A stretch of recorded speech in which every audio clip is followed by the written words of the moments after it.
Hello everyone. इस video में हम लोग master slave JK flip flop पढ़ने वाले हैं। तो ये एक सोल्यूशन होता है to avoid race around condition in JK flip flop.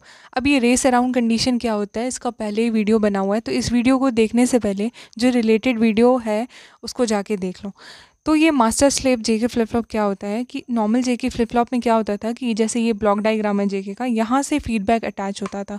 तो उससे एक प्रॉब्लम क्या होती थी कि जो है डीले जो है वो बहुत कम होता था as compared to clock pulse. तो एक क्लॉक पल्स पे ना मल्टीपल टाइम वो टॉगलिंग करता था जब जे और के की वैल्यू 1 होती थी।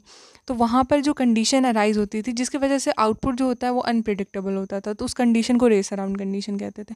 तो उसको रिजॉल्व करने के लिए क्या करा गया कि दो जे के फ्लिप फ्लॉप को सीरीज़ में कनेक्ट करा गया और जो फीडबैक है वो ये वाले सेकंड वाले फ्लिप फ्लॉप में कनेक्ट करा गया।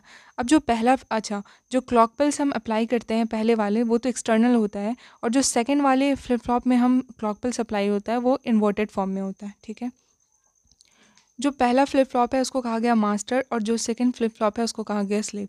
जब मास्टर एक्टिव होता है तो स्लेव इनएक्टिव होता है, जब मास्टर इनएक्टिव होता है तो स्लेव एक्टिव होता है। ये इस तरह से वर्क करता है।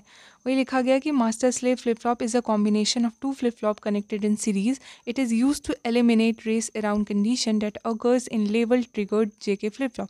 अब ये जो प्रॉब्लम अराइज होती है ना रेस अराउंड कंडीशन, ये जेके फ्लिप फ्लॉप में होता है जब उसको क्लॉक पल्स लेवल ट्रिगर्ड दिया जाता है। अब ये वर्क कैसे करता है उसको देखते हैं।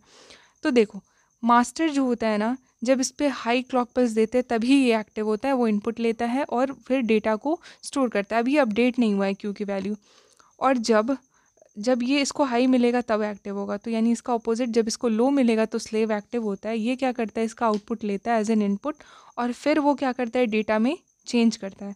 ठीक है, तो इस तरह से क्या होता है कि एक क्लॉक पल्स में एक ही टाइम जो है वो डेटा चेंज होता है, यानी हाई टू लो जब जाता है तब डेटा में चेंज आता है। ठीक है, हाई में तो क्या होता है, वो इनएक्टिव रहता है। तो जब हाई टू लो ट्रांजिशन होता है, जैसे कि ये क्लॉक पल्स है, जब हाई से लो ट्रांजिशन होता है तभी ये एक्टिव होता है, यानी टॉगलिंग जो होता है वो एक ही दफ़ा होता है। तो जो रेस अराउंड कंडीशन था वो रिजॉल्व हो गया। अब इसको ना हम लोग टाइमिंग डायग्राम से देखते हैं तो ज़्यादा अच्छे से समझ आएगा। अब ये है टाइमिंग डायग्राम। ये जो पहला लाइन है ना, ये क्लॉक शो कर रहा है। ठीक है, क्लॉक पल्स को शो कर रहा है, और ये जो क्यू एम है ये रिप्रेजेंट कर रहा है जो आउटपुट होगा मास्टर्स फ्लिप फ्लॉप का, और एस जो है वो ये डिपिक्ट कर रहा है कि ये स्लेव का जो आउटपुट होगा। अब देखो, जैसे इनिशियल ये पहले 0 0 पे है सब, जैसे ही क्लॉक पल्स जो होता है वो हाई पे जाता है तो यहाँ पर जो है इसका स्टेट चेंज होता है। ठीक है, ये हाई पे चला जाता है, जैसे ये हाई हुआ तो ये हाई रहेगा, और इस केस में यहाँ पर क्या होगा कि क्यू एस यहाँ पर इनएक्टिव होगा, क्योंकि जब ये लो होगा तभी ये काम करता है। अब जैसे ही ये लो हुआ तो ये तो इनएक्टिव है मास्टर, तो ये क्या करेगा, हाई ही रहेगा, इसमें भी ट्रांजिशन नहीं होगा। बट यहाँ पर क्या होगा, यहाँ पर ट्रांजिशन होगा, क्योंकि लो में क्या होता है, क्यू एस जो होता है एक्टिव होगा। इस तरह से ये काम करता है मास्टर स्लेव सर्किट। तो होप सो कि आपको कोई समझ आएगा। Thanks for watching and do like share and subscribe.